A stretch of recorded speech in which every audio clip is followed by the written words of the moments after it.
Broadcasting live from the Business RadioX studios in Atlanta, Georgia, it's time for Coach the Coach Radio. Brought to you by the Business RadioX Ambassador Program, the no-cost business development strategy for coaches who want to spend more time serving local business clients and less time selling them. Go to brxambassador.com to learn more.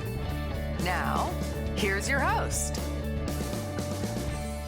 Lee Cantor here, another episode of Coach the Coach Radio, and this is going to be a good one. Today we have with us Keith Weaver with Weaver Business Coaching. Welcome, Keith. Thanks. Glad to be here. Well, I'm excited to learn what you're up to. Tell us a little bit about Weaver Business Coaching. Who do you serve and how do you do it?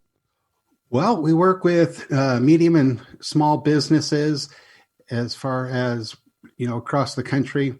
As far as how we do that, we do individual coaching. We help them go in and do assessments to find out where the gaps are in their business. And then depending on what those gaps are, we put plans together, tools together to help them kind of fill in those gaps, align their business so that they can get more out of their business. Now, what's your backstory? Have you always been involved in coaching, or did you have another career prior to coaching? Yeah, I kind of fell into coaching. Started out owning businesses and then was a mental health therapist, an attorney, and then decided to go back to, running businesses. So owned about 8 different businesses. And about 8 years ago, when I sold 2 businesses, I was taking a year off. And at that time, a couple of people asked me if I would come and consult for their businesses. And just once I got into it, I realized that was a passion and something I really enjoyed. And so decided to start doing consulting and coaching. Now, when you were doing that, did you have kind of a methodology you were following, or were you just kind of winging it based on your previous experiences?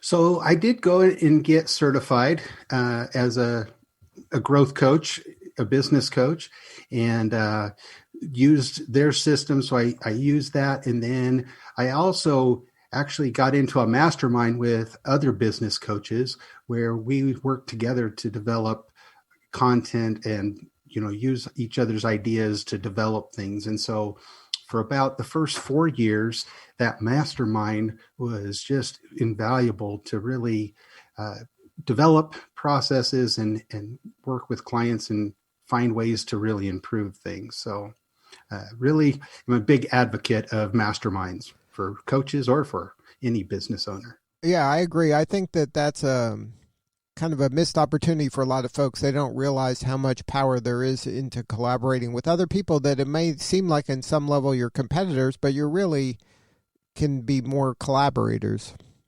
Exactly. Yeah. Now let's kind of dive into that a little bit. Was this a formal mastermind, or was this kind of an ad hoc that it was just a bunch of people that knew each other that started getting together? A little bit of both. We started kind of ad hoc with people from around the United States, and at one point had as many as like 10 or 12, mainly about 6 of us though, but became more formal. Every 2 weeks, and we would do it over, Zoom, even back before COVID, a long time ago. But just every 2 weeks, and we would have a portion where somebody would present a little bit, but a lot of it was open discussion to how to improve and thoughts of ways to improve different things like that. So if you're giving advice to somebody who was thinking about kind of putting together their own mastermind, what would be some do's and don'ts that you've kind of learned? Well, obviously, one of the first things is you have to decide the format that you want. Do you want it to be a closed group? Do you want it to be an open group? Do you want it, how structured do you want it? I like the open format of masterminds where, hey, you can come with a question, with a client concern, with whatever, and let's discuss that and do it more, informally as far as how to really address new concerns that might have come up. But again, it kind of depends on what your format is. But I think you have to really define your format, because as you invite people, they're going to need to know, whether that's of interest to them. And, the other thing is we want to please everybody, right? But depending on your format, not everybody's going to be interested, which is fine. So you want to find people that like the format that you have and buy into that format. And finding those right kind of philosophically aligned folks really is at the heart of this, right? You got to identify your tribe in order to really kind of make sure it's working for everybody. Very true. Well said.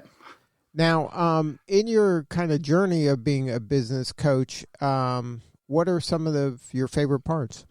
I'm kind of an analytical person, so I really like to dive into, being as systematic as possible and helping people align what they're doing.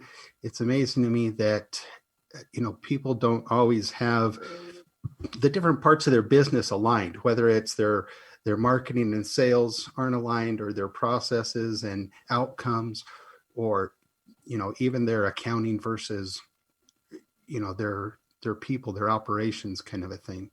And so aligning those really improves businesses there. But I also, as I said before, I have a background in psychology.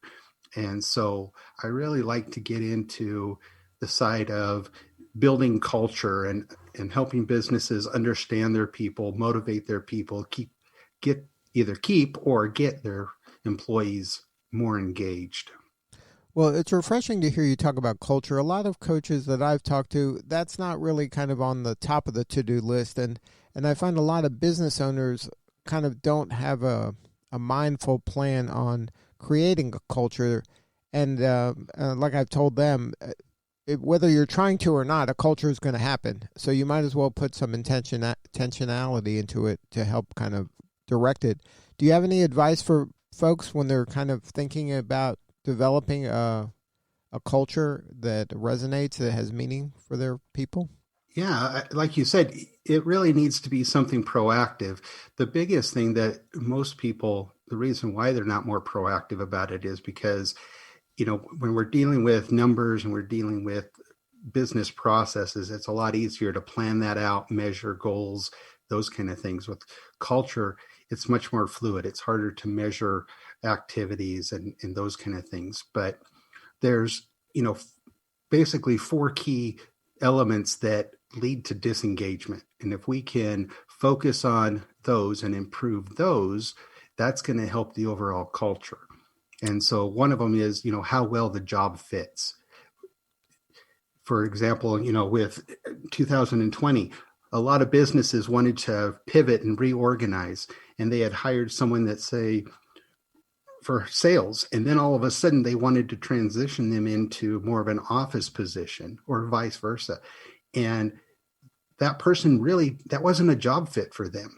And so, of course, they're not going to be happy. And of course, they're not going to fit into that culture and deal with it very well. And so the job fit really needs to match the personality and what the strengths of that individual is. And then are there some easy ways to do that, or does that require kind of one-on-ones and really open communication in order to get clarity in that area? With Weaver Business Coach, we actually use some, sophisticated tools in doing assessments to help people assess people before they get hired, but then also employees ongoing, so that they can really understand what drives them, what their strengths are, so that they can make sure that job fit is aligned with what their job is and how to really benefit from that. The other benefit of that is helping a manager that's over that individual understand that individual, so that they can work on specializing some training to help them in their strengths, right? And take advantage of the superpowers, the strengths that individual has. And philosophically, that's what you've learned over time, is to focus more on strengths and kind of maximizing their strengths rather than maybe spending as much time on shoring up the weaknesses? Yeah, if you're a soulpreneur kind of a thing, you have to look at your weaknesses and you have to deal with those. But the nice thing about having a business with multiple employees is you have a team, and take advantage of the team that you have. Utilize that team, because everybody has different strengths. And why have somebody that's, not good at the detailed stuff, focus on detail stuff, if you can have someone else that is a strength of theirs, and utilize the strengths of your team. And then your assessments help that entrepreneur kind of identify, okay, this person's superpower is that service that fills in a gap in my overarching needs. Right, exactly. And one of the biggest important things that employees need is they need to feel significant. They want to feel, obviously they're there for a paycheck, but they're also there to feel significant, like they're contributing to the overall business, to the outcome of things. And if you're utilizing their strengths and really taking advantage of, so to speak, what they're best at, they're going to feel that significance. And they're going to feel that engagement with the business. And that's, again, that's an area that a lot of folks don't pay attention to, because it sounds like kind of a softer skill, but having meaning or having a mission that matters really is important for most people. And a lot of times it's more important than the money. And I don't want to make it seem like money's not important, but having a pretty important why is the reason a lot of folks get involved in these kind of activities. Yeah. In fact, they've done studies and they show that, depending on the industry, the dollar amount's different, but in every industry, basically the dollar amount matters to a certain point. So for, say, one industry, once you reach $100,000 a year, people are less motivated by, an extra $5,000 a year. Up until that point, it's pretty motivating to get raises and more money. But at a certain point, it becomes less about the money, and they're looking for fulfillment. They're looking for significance. They're looking for meaning, a why. Now, when folks are working with you, what's the pain that they're having right before they hire Weaver Business Coaching? Like, what is kind of some of their areas they're struggling in where your firm is the right solution to help them get to a new level? Well, we kind of talked about, culture, where people are they have low productivity, right? They're not seeing the engagement from employees. They're having conflict between employees, or high turnover, retention problems, things like that. Those are all big key things. But we also work with smaller businesses where it's the business owner. And a lot of that is misalignment, as I said, where, we kind of haphazardly put businesses together sometimes because different parts of a business change, and we don't align all of those things as the different components change. And that's where, looking at the business as a whole, taking that step back from an outside objective perspective and saying, okay, where are their misalignments? And so they don't necessarily see the misalignments, but they feel the pain of things just not running smooth, putting out a lot of fires, and not seeing the potential come from the business that they know is there. Right. So the symptoms for them are they may not be kind of defining it in the way that you're solving the problem, but the symptoms for them might be, wow, we sure are turning over a lot of employees here, or we haven't hit our sales goal in 3 quarters. Like, those might be kind of things that they see, where the solution might be what you were saying, culture or misalignment. Right. Exactly. So now when you're working with a new client, what does that kind of first session or sessions look like when you're onboarding them or making sure it's the right fit?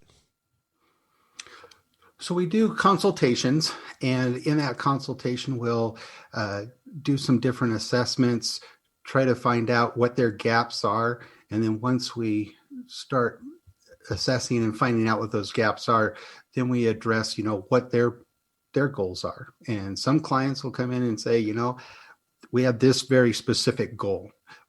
We want to shore up this part of the business, and that's our main focus. And others come in and say, hey, we want to do a holistic approach. And so we kind of try to tailor it to what their needs are and what their desires are, and go from there. And so once we really have a mutual plan that, we're on board with, they're on board with, then we dive into the nitty gritty of that. Can you share a story? Don't name any names, but when someone was working with you and they had a challenge and you helped them overcome it? Sure. Lots of different stories, I guess, that we could focus on. But, one of the things that we try to focus on is kind of top down, right? And so, for example, one business about 50 employees, just to give you a rough estimate of the size, had 3 partners, and really the partners weren't on board and in alignment with what they saw for the future of the business. One wanted it to be a huge business. Another one wanted to keep it kind of small and more, controlled, local and stuff. And so part of it was getting the business owners on the same page. And then once we were able to do that, then we could align all the other kind of components. And, just in aligning that, all 3 owners said that, they were able to cut their work hours per week down, but also just more enjoyment knowing that they had a clear direction, a clear why, and a clear how they were going to accomplish what their goals were. And they knew that everybody was on board with that. And then we put the pieces together to make sure that happened. And, we assume that alignment's there, but that's not always there. And so we have to go back and make sure. Another interesting case was there was a business that we worked with that when we really dove into it, they had different departments, but each department, like 4 different departments, really ran independently. And as we looked at it, there was a lot of overlap. One department was doing some of the things that the other department was doing, and they were overlapping. Plus, there was just a lot of misalignment with those individual kind of pods, if you will. And so taking a holistic view of that again and looking at the alignment of that, there was not only an alignment of some of the key roles and what the job descriptions were for different team members, but there was also alignment of the goals so that the goals of the one department fed into the goals of the other department and supported each other's goals. And when we did that, I don't remember the specific numbers, but, in just a year, they grew like by 150% and were just killing it in the market. And the heart of it, it sounds like, is this kind of clarity and these open lines of communication so everybody's on the same page. And that stuff, if you don't have that, it can build resentment, it can build frustration, lots of stress. But if you get it right, you're like it's like an orchestra, right? Like if everybody's playing their own instrument separately, it sounds terrible. But if you can get them all together, it sounds wonderful. And that's where I think a good business coach really can help. Well, one of the things I often tell my clients is, when you go out and hire someone, you're usually hiring someone that, 1, you think is a right fit, and 2, that's excited about the job. If in 6 months from now, you don't see them as the right fit and they're not excited about the job, is it their fault or your fault? Is it something wrong with the business or is it something wrong with the person? And you have to at least consider that, hey, we didn't do the good job of the job fit or training or supporting them or culture. We have to look at what it is that the business has been doing. Right. Like if this is happening time and time again, it can't always be the person. You might have to look in the mirror. And that takes putting the ego aside sometimes. Exactly. That takes a little introspection there. Well, Keith, thank you so much for sharing your story. If somebody wants to learn more about your firm or get a hold of you or your team, what is the website? Just weaverbusinesscoaching.com. And we have, a number of different articles on there and different things. So, yeah, if you have questions, we'd be happy to have you reach out and we'd be happy to answer any questions. Well, Keith, thank you for sharing your story. You're doing important work and we appreciate you. Well, thank you for the podcast and having us on here and everything. And we look forward to continuing to listen and learning from you. All right. This is Lee Cantor. We'll see you all next time on Coach the Coach Radio.